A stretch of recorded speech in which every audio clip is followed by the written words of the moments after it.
Navigating the Storm of Climate and Inequality. Our moderator is Maui County Council member from East Maui, Sinenci. We have Mark Campanale, Carbon Tracker, Morgan LaManna, Ceres, Ian Monroe, Etho Capital, and Damon Silvers from AFL-CIO. Aloha everybody, and looks like this is the last panel of the first day of the Ahupua Summit 2020. I'm Shane Sinenci, the Maui County Council Chair of the Environmental, Agriculture, and Cultural Preservation Committee. I'm also the Vice Chair of the newly formed Climate Action and Resilience Committee. And today we have, we're happy to have with us Mark Campanale, Morgan LaManna, Ian Monroe, and Damon Silvers. And so before we get started, Shay wanted to, today's discussion is on navigating the storm of climate and inequality. And so she wanted me to share a little bit about my small community of Hana, and we've got some good representation from East Maui today. And just to share our small community for our panelists today. So I'm a resident of East Maui, and I've been a teacher of 20 years. I'm going to read my script. And most recently, the council member for the past year. The communities of East Maui consist of around 3,000 residents and growing, and spans about 80 miles of coastline. Two-lane road meanders through valleys, forests, and wetlands, through small communities like Huelo, Kailua, Ke'anai, Nahiku, Hana, Hamoa, Kowali, Kipahulu, and Kaupo. The main source of income comes from small farms, one small hotel with 70 rooms, vacation rentals, a K-12 school with about 300 students, 2 grocery stores, a gas station, a small restaurant, and county and state public works departments. Most recently, we've had about maybe 30 lunch wagons all set up shop along the road to Hana. Most of you know, right? A gallon of gas is over $5, and a gallon of milk is about $10.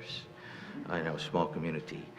We have many ancient cultural sites, including taro patches, loko'i'a or fish ponds, Hawaiian temples or heiau, and the ancient King's Trail that circumvents the entire island. The main attraction for visitors has been the Haleakala National Park at Kipahulu and the gravesite of aviator, explorer, and activist Charles Lindbergh. East Maui is home to 100,000 acres of watershed, where 300 million gallons of stream water was diverted per day for the sugar production in the early 1900s. 90% of the native plants found in the watershed are endemic to Hawaii, and a third of them are on the endangered species list. Today, there's about 30 new species that are introduced into Hawaii each year. Many of the public infrastructure, including roadways, public facilities, have not changed for over 50 years, since my parents' generation. A third of our population resides along the shoreline, and we've certainly seen the effects of wear and tear, and in anticipation of visitor impacts and climate change, we can certainly expect the situation to intensify. So that was my quick bio of East Maui. So Shay, did you want? So we'll go to the panelists. They wanted to introduce themselves first, and then some of you have slides. So we'll start with Ian. Sure, do you want me to come up? I'll jump up. Okay. I can take the mic with me, but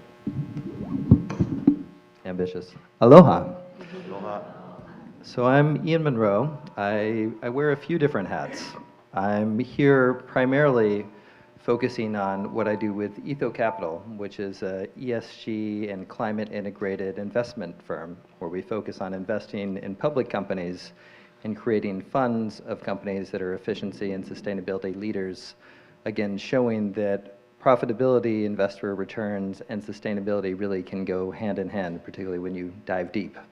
Beyond that, I also sometimes joke I'm a reformed scientist and engineer. I teach courses on scaling up solutions at Stanford University, and I advise a number of programs connected to the United Nations and nonprofits that are helping decarbonize company supply chains. So I'm going to dive into quickly what Etho does. And I didn't even realize it, but apparently we really are incorporating Ahupua thinking into the way we think about a company's sustainability, particularly what Neil was talking about this morning, how the upstream affects the downstream. Because we look at a company's full supply chain and all the climate impacts connected to every aspect of a company's supply chain, which is unique relative to what a lot of investment decision-making is centered around. Most commonly, investment decision-making just ignores climate change and ESG impacts to begin with. But even when climate is looked at, usually it's looked at just in the context of what's going on at a company's facilities, what's going on in a company's factories and with a company's electricity use. And there are important climate impacts there. But actually, the larger climate impacts for the vast majority of companies are connected to everything that is going on with the company's supply chain. The raw materials, the agricultural processes, all the transportation and chemicals and energy that are used to deliver products and semi-finished services into what a company ultimately then sells.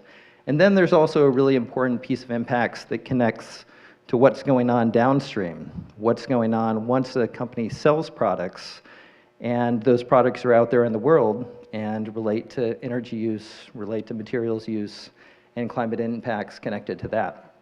So if you look at the average company, like say an automaker or Apple making these gizmos that are supercomputers in our pockets, only 10% of the impacts, or 15% of the impacts on average, are coming from what's going on actually at a company's facilities.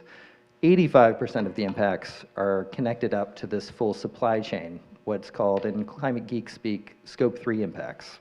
So with Etho, we're looking at that whole spectrum of impact, that whole upstream affecting downstream, and we're then finding the most climate efficient companies in each industry, the companies that have the least pollution per dollar invested. And then getting into equity, which is fundamentally, as you know, connected up to climate change, is really one of the world's biggest social inequity issues, because those that have more money are more responsible for the problem, and those that have less are less able to adapt. We also want to look beyond just climate pollution itself to other specific social equity issues like private prisons, unjust labor systems, unjust compensation systems. So after we select the most climate efficient companies in each industry, we then pick the companies that also don't have serious issues related to the full spectrum of environmental, social, and governance, taking out entire industries we consider inherently irresponsible, like tobacco, fossil fuels, prisons, for example. And you get all this down to a set of companies that are the most efficient, sustainable companies in each industry. And something that I thought is important to illustrate is it really does seem to work as just a better bottom-up investment system.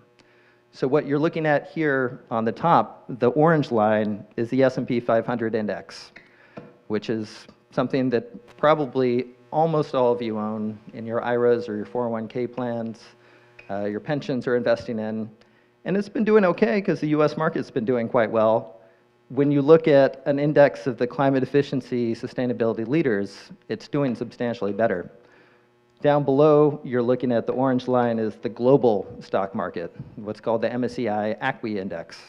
And again, the blue on top of that is the efficiency sustainability leaders in this ETHI index that is doing a lot better.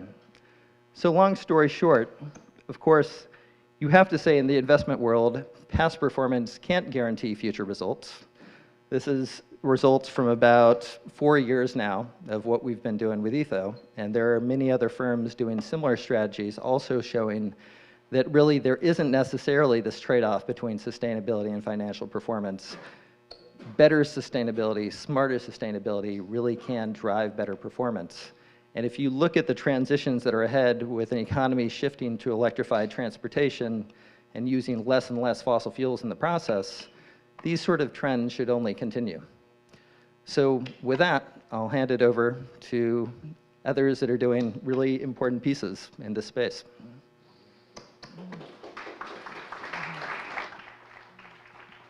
Thank you. Thanks, Ian. My name is Morgan LaManna. I work with Ceres, and Ceres is one of the 5 global partners of the Climate Action 100 Plus. At Ceres, our mission is to we're a sustainability nonprofit aiming to transform the economy for people and the planet. And transforming the economy comes from federal and state policy initiatives, but also working with large economic actors like investors, pension funds, asset managers, state treasurers, and also big companies. So the Climate Action 100 Plus is an initiative to engage with the 160 largest carbon emitters. So these are huge global corporations, big, very important in their economies, and also huge employers.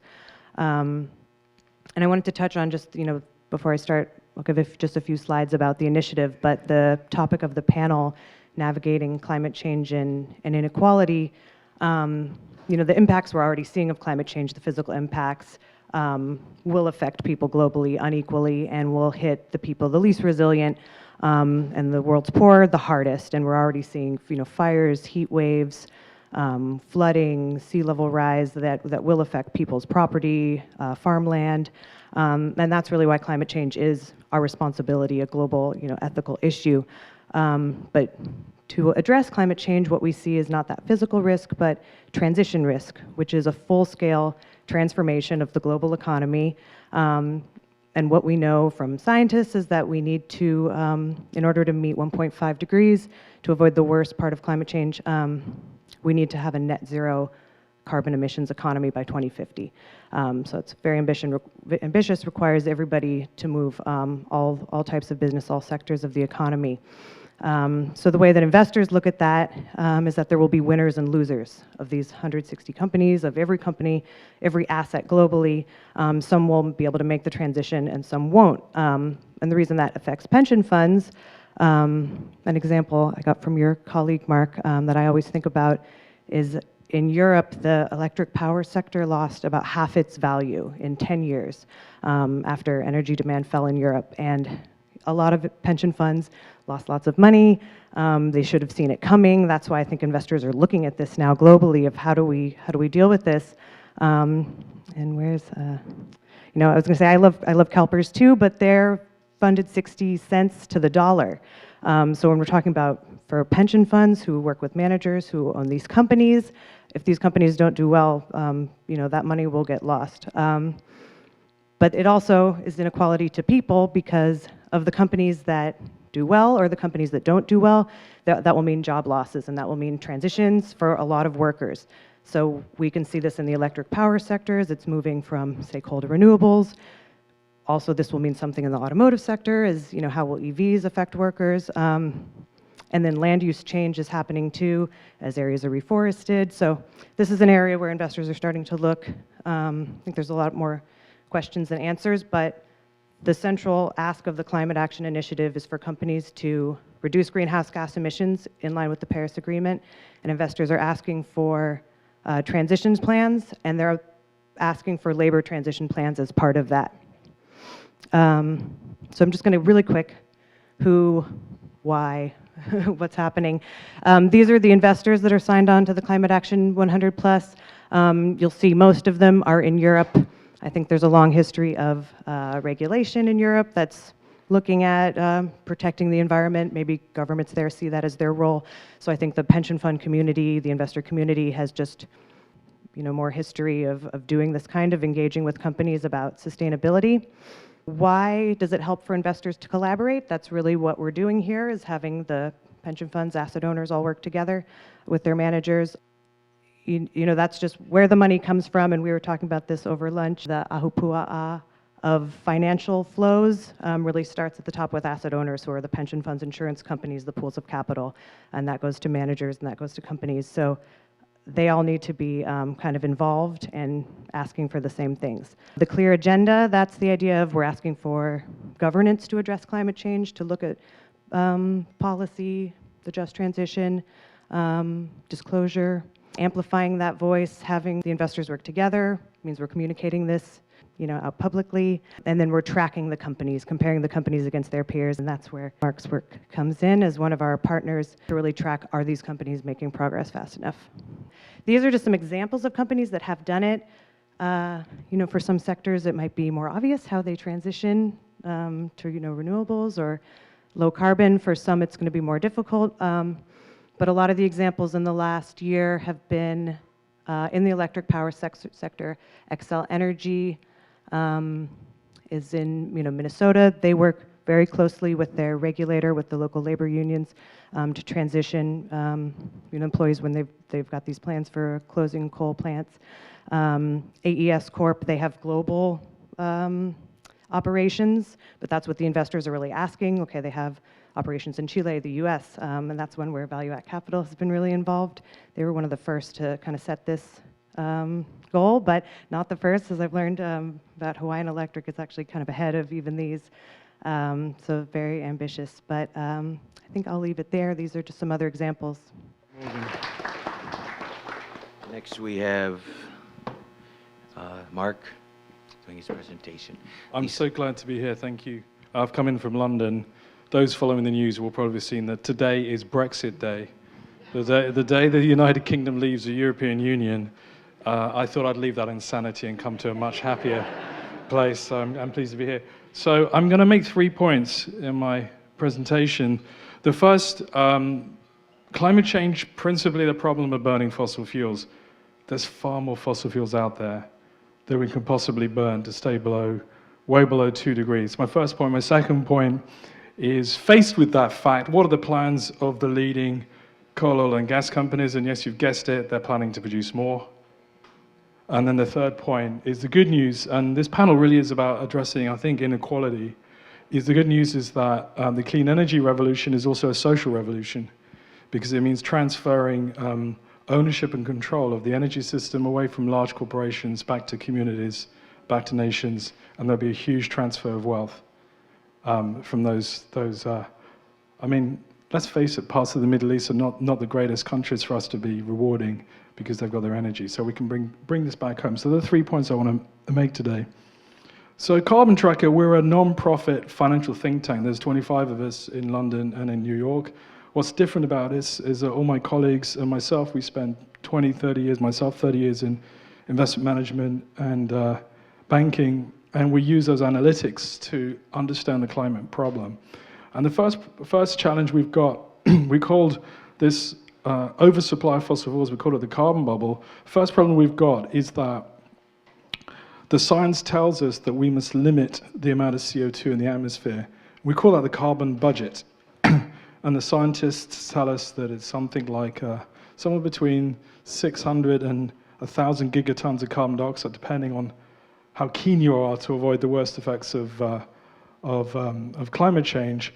So what we look at the proven reserves of coal, oil, and gas. And what you're looking at on the chart here, or the tables here, is a series of red bars.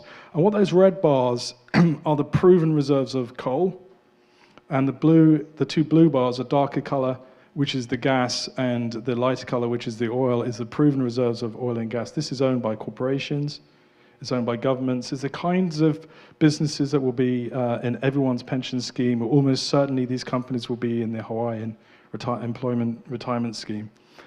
So what are those little strips along the bottom? Well, we're emitting around 40 gigatons of carbon dioxide each year.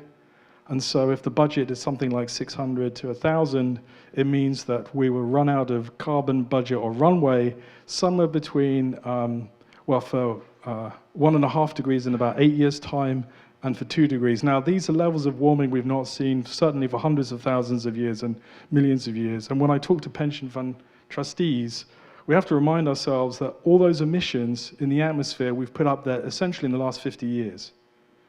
And when we think, if we think that of a pension scheme, we're talking about contributions over a year, we think about interest rates. But when we think about climate change, we have to think in the tens of thousands of years and hundreds of thousands of years. The timescales are completely very different. So that bottom line, you'll see the bottom line is declining and declining and declining. That's 1.5 degrees, and the one above is 2 degrees. So the essential message or takeaway from these tables here, most fossil fuels have to stay in the ground. It's a very simple message. And one thing, those of you who follow the Paris Climate Agreement, there's one thing missing from the Paris Agreement, and that's the phrase fossil fuels. It's not anywhere in the Paris Agreement. Lobbyists, corporate lobbyists, allowed to turn up to those climate negotiations, and they use their lobbying power very effectively. The Paris Agreement is an emissions reduction agreement. We reduce emissions. What it isn't is not an attempt to control the development of fossil fuels. So that's its number one problem. So these numbers are a bit scary. We first started publishing in 2011, and if you go through to just the last few years, and you'll see that those proven reserves continue to remain very high, and that's because we have not yet started to talk about writing down or writing off fossil fuel assets, something we'll almost certainly have to do. So what this is showing you is those steep pathways, and it was good to see from one of the slides earlier that Hawaii wants to be 100% renewable energy by 2045. Did I see that right? Okay, so these represents very similar pathways to get to, these are very significant drops in emissions, which is associated with production of fossil fuels. So this is what is being planned by the fossil fuel majors. What you can see there in these plans, let me see if there's another one. No, let's bring that back. What you'll see in those plans is pretty much every single company, the most important companies that you'll own, typically in your retirement fund, are all planning to increase production. So here's a figure to remember. Around $1 trillion a year is currently going into expanding the fossil fuel industry globally. Now, people tell me that Shell and BP and Exxon and Chevron are the same companies investing in renewables. Now, if you look at the figure of installed global capacity for renewable energy, just 5% of that has been installed by the oil and gas companies. So the message that the Chevrons and the Exxons are going green is not borne out by the facts, because what you would see is different business plans and different investments. Shell, which is another major corporation, committed to spend $6 billion just in the last year on renewables. How much do they actually spend? They spend less than $2 billion. What do they spend on fossil fuels? $25 billion. So when you see the message, we're going green, which is what you pick up from the advertising boards, don't look at the advertising, look at what they do. So this is a governance issue. If you're a shareholder in these companies, it's a governance issue, because how can we achieve this international agreement if what you're planning to do is just to expand business as usual? And Eva, did I hear right in saying that? Did you say that Hawaiian Electric is principally oil? Is that right? And are we right in saying that $6 billion is spent each year bringing in fossil fuels into the Hawaiian economy?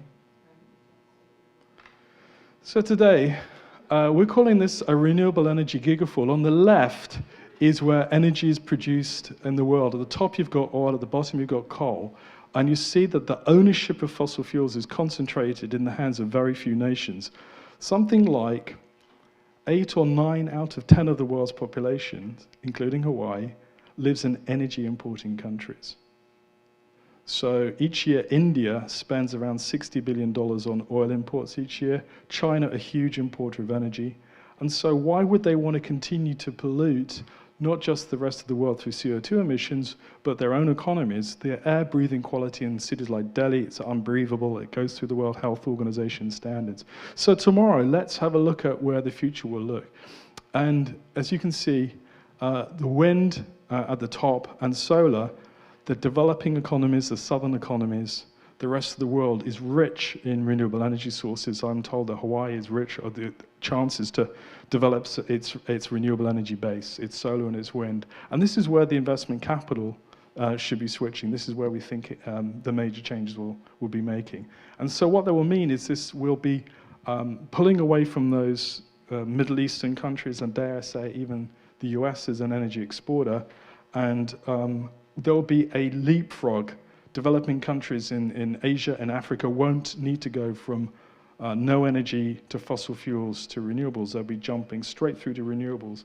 Most parts of the world today, it's cheaper to build renewables, including battery storage and wind and solar, than it is to build new-fired gas-powered stations or coal. And so the revolution is already on us, and the future, if we're to believe we're going to address climate change, is there. And the message I really wanted to go away from here is really one of speed. Can we take the opportunity that's there? Can we make the transition fast enough? Because if we do, it will lead to the biggest transfer of wealth any generation has seen, as poorer and developing economies will essentially nationalize back their own energy production. And in that sense, the $6 billion that is exported by Hawaii to other countries will remain in the economy, and that will be true of other parts of the world. Thank you very much. Thank you, Mark. I think these lights are contributing to some carbon emissions. There's no AC up there. And then finally, we have Mr. Damon Silvers from AFL-CIO, if he had some, or you also have. No, I don't have slides. Okay, opening remarks. All right.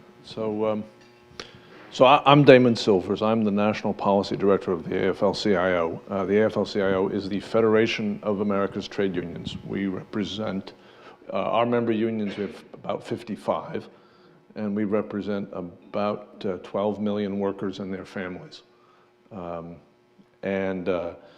Most but not all of the unions that you've heard of are part of the AFL-CIO in one way or another, either at the state or local level. I'm going to begin what I have to say because I'm going to focus not so much on climate but on inequality. I'm going to begin by saying that the kind of analysis of the climate, of the global carbon budget, of the science around global warming that the people who just spoke put on the table for you, I agree with, and I'm not going to repeat. But I'm going to start off with the following fact.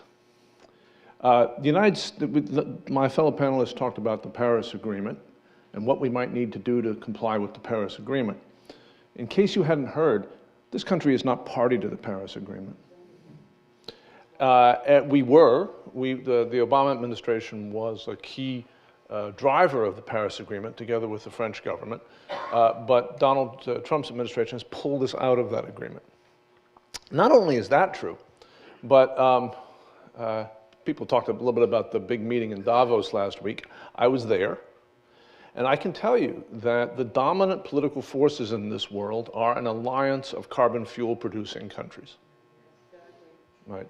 The Saudis, the Russians, us, the Gulf states, collectively, and some of our friends that are not carbon producing but are essentially allied with those countries, are now the dominant forces in global politics. And if you know something about Chinese politics, you'll know that there's a big fight in China internally about whether China will move away from being predominantly coal-powered or not. Now, what is this about? Why is it that as a political matter, we are moving in exactly the wrong direction to deal with the climate science that my other panelists just talked about? And the reason why this is so is because of the relationship between climate policy and inequality. It is true that the poorest people in the world will suffer the most as a result of climate change. But that is what people usually say in meetings like this when they talk about inequality. And as long as that continues to be the case, any effort, as long as that continues to be the case in countries like the United States, as long as people gather together and talk about climate change, and when the subject of inequality comes up, we point to folks in other parts of the world who are terribly vulnerable. As long as that continues to be true, this fight will be lost. Because that is not the relevant inequality issue to the question of whether or not we will get control of carbon emissions before it's too late. The relevant issue is the following thing. In France, which, by the way, has its power sector is almost entirely non-carbon. Does anyone know why, Francis, power sector basically has no carbon emissions? Nuclear. It's the only developed country for which that's true, that it basically has no carbon emissions in its power sector. In France, there was an effort last year to try to reduce carbon emissions in the transport sector by imposing a large gas tax. This was done by a government which simultaneously weakened France's labor laws in such a way so that about half of the full-time employees of France's unions were laid off. And the collective bargaining system that France had, had industrial scale bargaining covering most of most employees in France, was again substantially weakened. Does anyone know, are people familiar with what happened when that gas tax was imposed? Riots. Is that gas tax in place today? No. Just so you don't think that this is about like the stupidity of the French. The Obama administration, when it came into office, put in place a program for residential housing retrofits. This was in the context of the stimulus package during the economic crisis. This was one of the largest single actual job creation programs involved, and it was a political signal to a lot of people, including particularly America's construction unions, as to whether or not the clean jobs of the future were going to be good jobs or not. There was an argument about how that should be structured. The Silicon Valley guys who owned the companies that were doing the retrofits suggested to the president's team that if they were allowed to pay minimum wage and no benefits, they could do more retrofits than if they had to pay union scale. Now, union scale, by the way, not like union scale for doing, the refineries and stuff like that. It was a residential union scale. And Mike Perry, who was in California at the time where this all went down, is nodding his head. The tech guys won the argument. And so those jobs did not pay a living wage, and they did not have benefits. Now, meanwhile, the fracking revolution, which has produced energy independence for the United States, was underway. And the oil companies, who seem to be a little smarter than the Obama administration about American politics, did not have these qualms about trying to make some tech guys happy by paying minimum wage. They went to the very same unions and offered them full scale, not a residential scale, right, but full construction scale with benefits and training funds. And today, several of those unions, which were prepared to partner with the Obama administration until they were told they weren't going to be paid benefits, several of those unions, the majority of their members are now working in the fossil fuel sector under very generous contracts.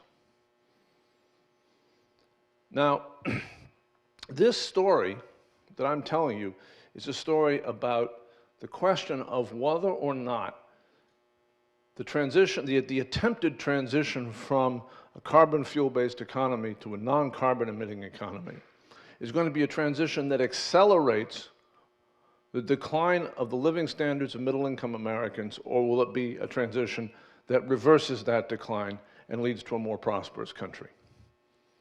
And you may think that what I'm talking about is what is termed in the climate debate just transition.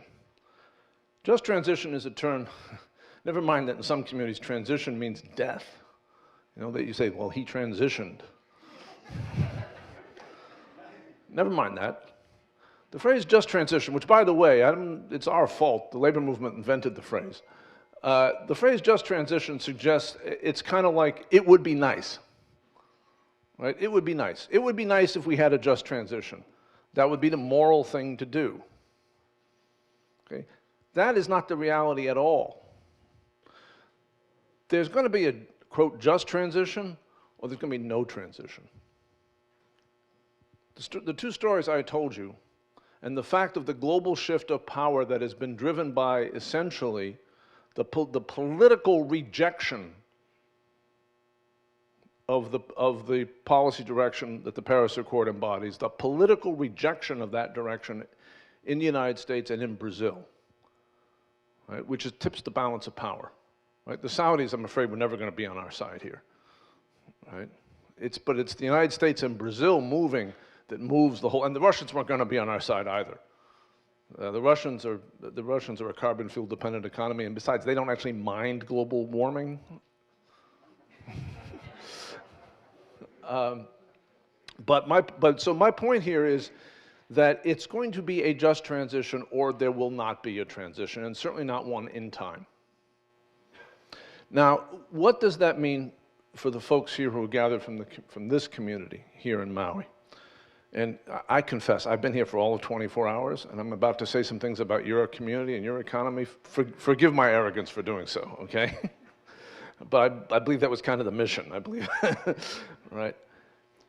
So,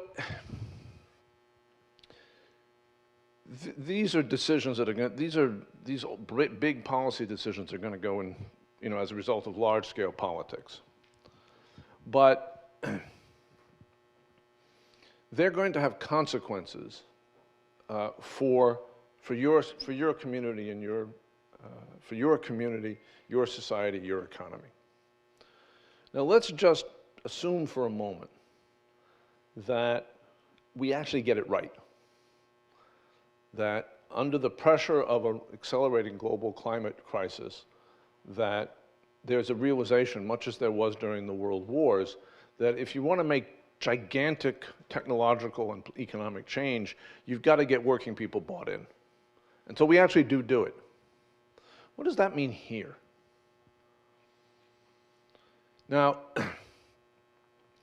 I will just observe two things that you might want to think about and then perhaps start planning for. One of them is, it seems to me unlikely that the current system of global aviation is going to be the same 30 years from now as it is today. Aviation is the one thing, long-distance aviation, right? And from here, everything is long-distance, other than Honolulu. Long-distance aviation is the one thing for which there is no substitute for carbon fuel today. So if you're thinking about like the one thing that might really seriously be disrupted, it's long-distance aviation. The second thing is that agriculture, as currently practiced, has huge carbon inputs. Right? It seems to me likely that those two things, which are very important to the economy of this community, are not going to stay the same. And so it might be worth thinking real hard about what does this community do to be ready for that and to have a strategy and a plan. Right.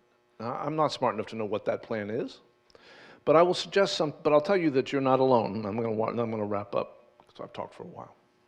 I was last summer when I was working for a time at the University of London, I went to visit a community in Spain called Mondragon. Some of you may have heard of it. It's a very famous set of co-ops.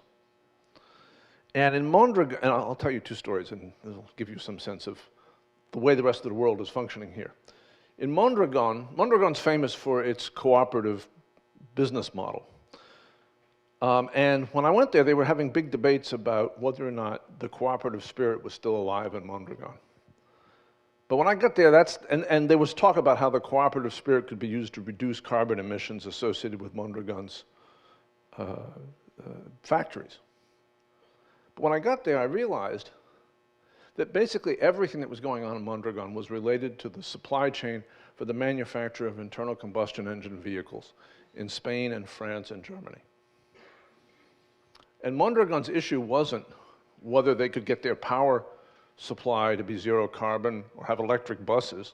Mondragon's issue was, what were they going to do in 10 years when no more internal combustion engines were being made in England, in all of Europe? And by the way, that's not hypothetical. In Frankfurt today, the German auto industry is actively planning that transition. And it's not in 2050, it's by 2030. So for Mondragon, here, what I was describing to you is really kind of long-range possible disruptions. In Mondragon, they're facing that immediately. Because while the United States has pulled out of the Paris Agreement, Germany has not. And Germany and the EU are quite serious about it. And I'll close by saying that in meetings that I had in Berlin last summer, the Germans explained to me what their plan was for climate change. And their plan doesn't sound like the kind of thing you hear in American public debate. It sounds like a plan to win a war. Right. So their plan, and let me tell you what their plan is. Complete conversion to electric vehicles for passenger cars by 2030. 2, retrofitting of the entire German building stock. A, to deal with the fact that they now have hot summers, but B, to make them highly, highly, highly efficient. They're going to put all the laid-off auto workers to work on the buildings. C, the Germans don't intend to stop making steel or aluminum. What they intend to do is to build a giant solar farm in the Sahara, use the solar energy to synthesize hydrogen on the Atlantic coast of Africa, bring that hydrogen supercooled in tankers to Germany, and keep making steel. And then what they intend to do is basically throw up trade barriers to any steel that is made using carbon fuel. That's the plan. And we should be real concerned that our country just has no plan at all. And by the way, in Davos, the German finance minister turned to Steve Mnuchin on a panel, and you can watch this, and he told Steve Mnuchin that. Steve Mnuchin is our Treasury Secretary. He basically said, watch out, in a few years, we're not going to let your products into our market because they're too carbon intensive.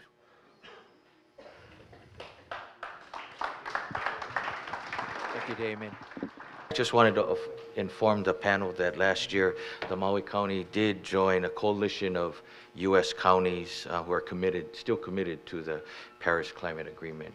So I just wanted to share with that. So, but along those lines, for the remaining panelists, I guess in a couple minutes in concluding, how can the Maui community and council members like myself take your line of work to the next level when anticipating the impacts of climate change and inequality?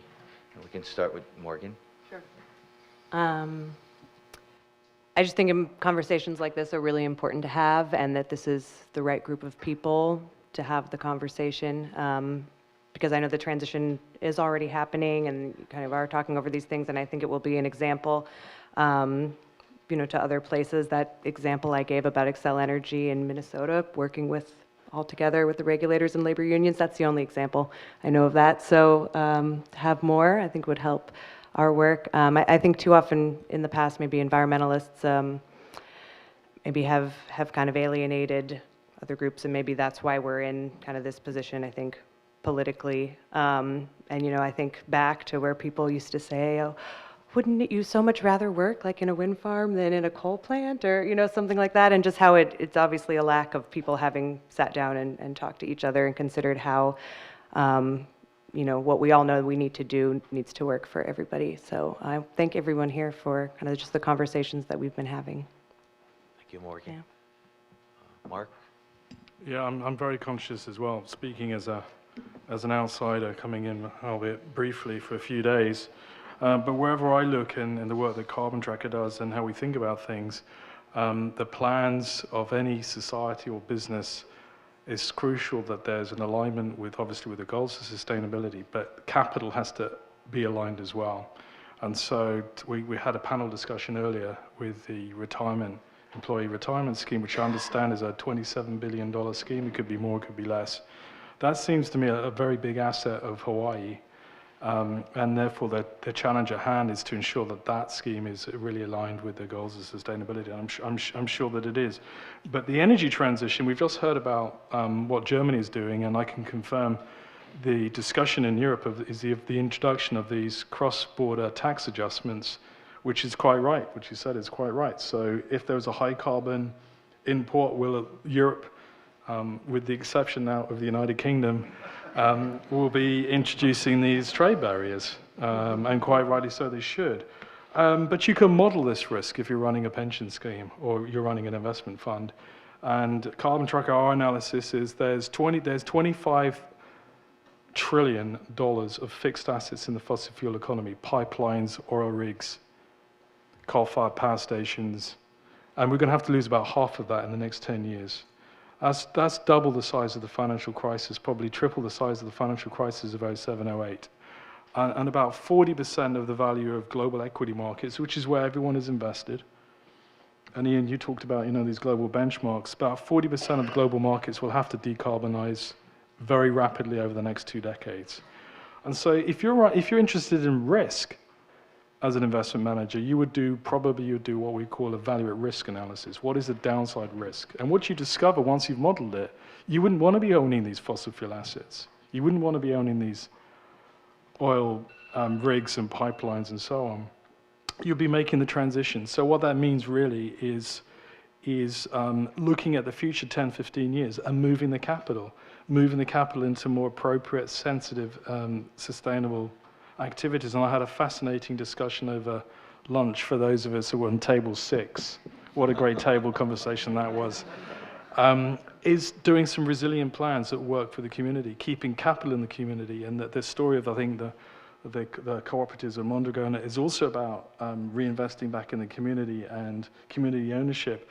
And these are the challenges of the next sector. And that means doing things differently. I'm just not convinced that we yet have the financial expertise within the traditional investment banks and portfolios. I did 20 years in fund management. I'm not yet convinced those skills are there, because people that are the fiduciaries and the trustees are stuck in a very challenging mindset, stuck maybe 10 years in the past, and this idea that you just passively track the indices and these things will sort themselves out. That isn't going to work.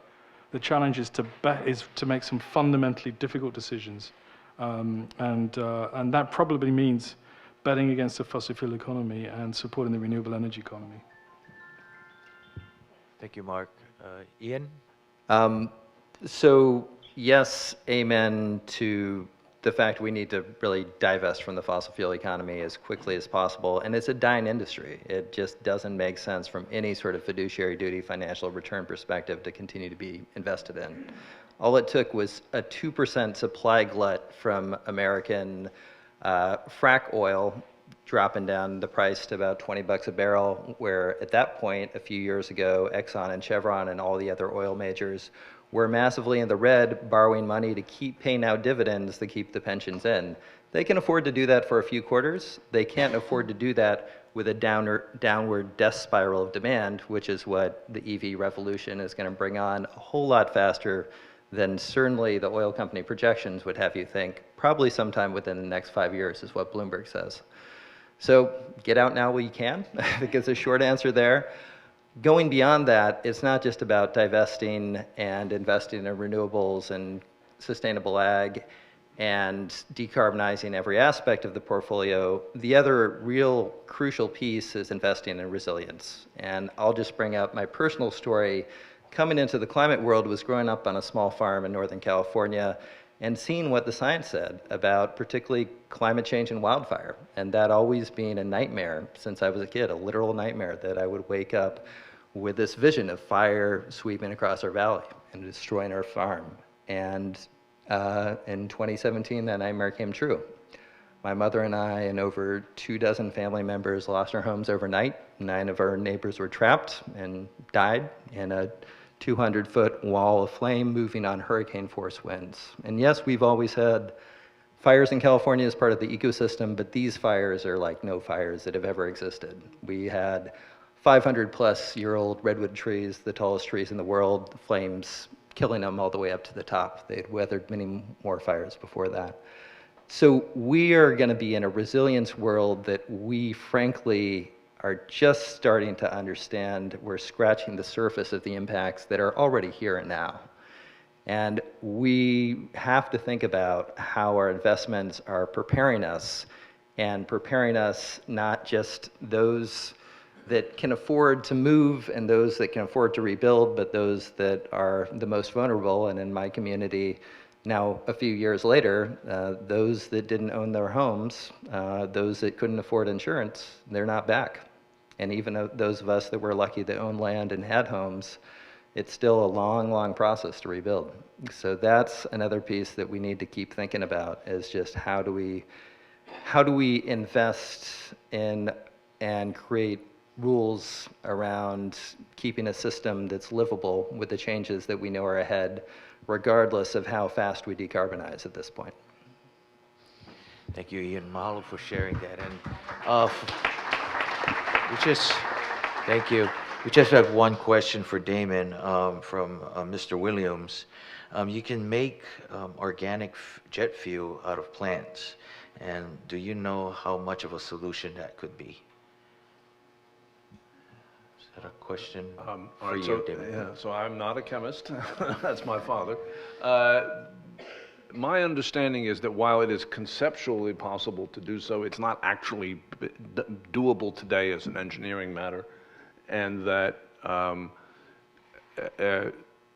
what I know about aviation and climate change is that there are viable experiments with electric planes over short distances. The Norwegians say they're going to be doing that with domestic flights within a year or two. But the problem is there really isn't a solution for a long-distance flight. And and one can read that, I mean, honestly, one can read that two ways. One way to read it is that the era of routine mass long-distance jet travel is going to end. You could say it that way, or you could say, well, that's just something that we're going to have to compensate for, right? By planting trees or doing other things to take carbon out of the air, so we can continue to expend our carbon budget on long-distance air travel. I would suggest that this is an important question for this community, a very important question, that it'd be worth people who are thinking about the long-term future of this community to understand and think about investment and so forth, in light of.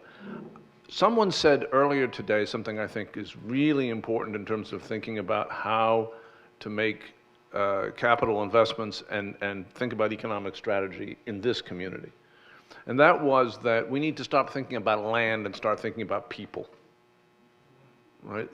And that is, I think, a profound truth, not just about here, but everywhere in the world. The communities that succeed, the economies that succeed, are the ones that invest in their people and that have strategies for making use of human capital in effective ways in the global economy.